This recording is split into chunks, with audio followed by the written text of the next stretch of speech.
ಪಶ್ಚಿಮ ಬಂಗಾಳದ ಮುಖ್ಯಮಂತ್ರಿ ಸುವೇಂದು ಅಧಿಕಾರಿ ಗುರುವಾರ ಕೋಲ್ಕತ್ತಾದಲ್ಲಿ ಇಸ್ಕಾನ್ನ 55ನೇ ವಾರ್ಷಿಕ ರಥಯಾತ್ರೆಗೆ ಪವಿತ್ರ ಛೇರಾ ಪಹೆಂಡ್ರಾ ಆಚರಣೆಯನ್ನ ನೆರವೇರಿಸುವ ಮೂಲಕ ಹಾಗೆ ಭಗವಾನ್ ಜಗನ್ನಾಥನ ರಥದ ವಿದ್ಯುಕ್ತ ಹಗ್ಗವನ್ನ ಎಳೆಯುವ ಮೂಲಕ ಚಾಲನೆ ಕೊಟ್ಟಿದ್ದಾರೆ. ಸುವೇಂದು ಅಧಿಕಾರಿ ಆಲ್ಬರ್ಟ್ ರಸ್ತೆಯಲ್ಲಿರೋ ಇಸ್ಕಾನ್ ದೇವಸ್ಥಾನಕ್ಕೆ ಬಂದ್ರು. ಅಲ್ಲಿ ಮೊದಲು ರಾಧಾ ಮಾಧವ ಅವರ ಭಾವಪೂರ್ಣ ಆರತಿಯನ್ನ ಸಲ್ಲಿಸಿದ್ರು.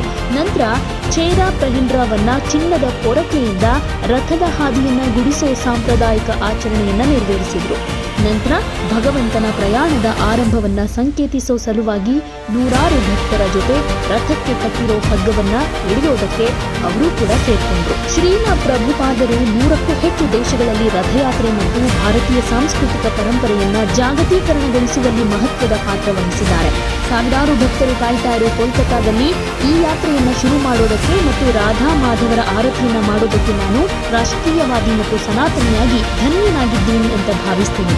ಕೋಲ್ಕತ್ತಾದಲ್ಲಿರೋ ಶ್ರೀಲ ಪ್ರಭುಪಾದರ ಮನೆಯನ್ನ ಪರಂಪರೆಯ ತಾಣ ಅಂತ ಘೋಷಿಸಬೇಕು ಅಂತ ಮಾತನಾಡಿದರು. ಹಾಗೆ ಇಸ್ಕಾನ್ ಆರೋಗ್ಯ, ಶಿಕ್ಷಣ ಮತ್ತು ಪೋಷಣೆಗೆ ಪ್ರಮುಖ ಕೊಡುಗೆ ಕೊಡ್ತಾ ಇದೆ. ನಾವು ಅವರ ಜೊತೆ ಕೆಲಸ ಮಾಡ್ತೀವಿ ಅಂತ ಹೇಳಿದ ಮುಖ್ಯಮಂತ್ರಿ ಸುವೇಂದು ಅಂತಾರಾಷ್ಟ್ರೀಯ ಕೃಷ್ಣ ಪ್ರಜ್ಞೆ ಸಂಘದ ಸಾಮಾಜಿಕ ಆರ್ಥಿಕ ಕೊಡುಗೆಗಳ ಬಗ್ಗೆ ಶ್ಲಾಘನೆ ವ್ಯಕ್ತಪಡಿಸಿದರು. यात्रा ये जो हमारी बड़ा परंपरा है, इसको पूरा वर्ल्ड में श्रीला प्रभुपाद जी ने लेकर गया है. 100 से भी ज़्यादा कंट्री में आज रथ यात्रा हो रहा है, जय जगन्नाथ हो रहा है. ये हमारी जो इंडियन ग्रेट कल्चर है, हमारी जो विरासत है, ये पूरा आज वर्ल्ड में उन्होंने ही लेकर गया है. इसलिए कलकत्ता का जो हमारी हिस्टोरिकल रथ यात्रा है, कलकत्ता रथ यात्रा उत्सव, ये 71 साल हो गया है. बंगाल में जो ही मुख्यमंत्री रहता है वही यहाँ आता है. ये मुख्यमंत्री का नाते, खास करके एक राष्ट्रवादी और सनातनी का नाते, ये मेरा परम सौभाग्य है.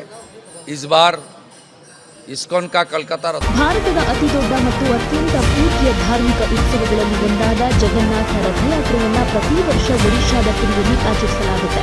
ಹಬ್ಬದ ಸಮಯದಲ್ಲಿ ಜಗನ್ನಾಥ ದೇವರು ತನ್ನ ಸಹೋದರರಾದ ಬಲಭದ್ರ ಮತ್ತು ಸುಭದ್ರರ ಜೊತೆ ಜಗನ್ನಾಥ ದೇವಾಲಯದಿಂದ ಗುಂಡಿಚ ದೇವಾಲಯಕ್ಕೆ ಭವ್ಯ ರಥಗಳಲ್ಲಿ ಕರೆದೊಯ್ತಾರೆ.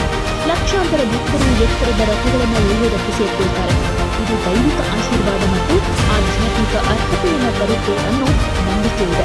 ಈ ವರ್ಷದ ರಥಯಾತ್ರೆ 149ನೇ ರಥಯಾತ್ರೆಯಾಗಿದೆ. 9 ದಿನಗಳ ಉತ್ಸವ ಜುಲೈ 24ರಂದು ಮುಕ್ತಾಯಗೊಳ್ಳುತ್ತೆ. ಯಾವುದೇ ಸುದ್ದಿಯ ಅಪ್ಡೇಟ್ ಅನ್ನ ಮಿಸ್ ಮಾಡ್ಕೊಳ್ಬಾರ್ದು ಅಂದ್ರೆ ಈಗ್ಲೇ ಒನ್ ಇಂಡಿಯಾವನ್ನ ಸಬ್ಸ್ಕ್ರೈಬ್ ಮಾಡಿ. ನಿಮಗೆ ಬೇಕಾದ ಭಾಷೆಯಲ್ಲಿ ಎಲ್ಲಾ ಸುದ್ದಿ ತಿಳಿಬೇಕು ಅಂದ್ರೆ ಒನ್ ಇಂಡಿಯಾ ಆಪ್ ಅನ್ನ ಡೌನ್ಲೋಡ್ ಮಾಡ್ಕೊಳ್ಳಿ.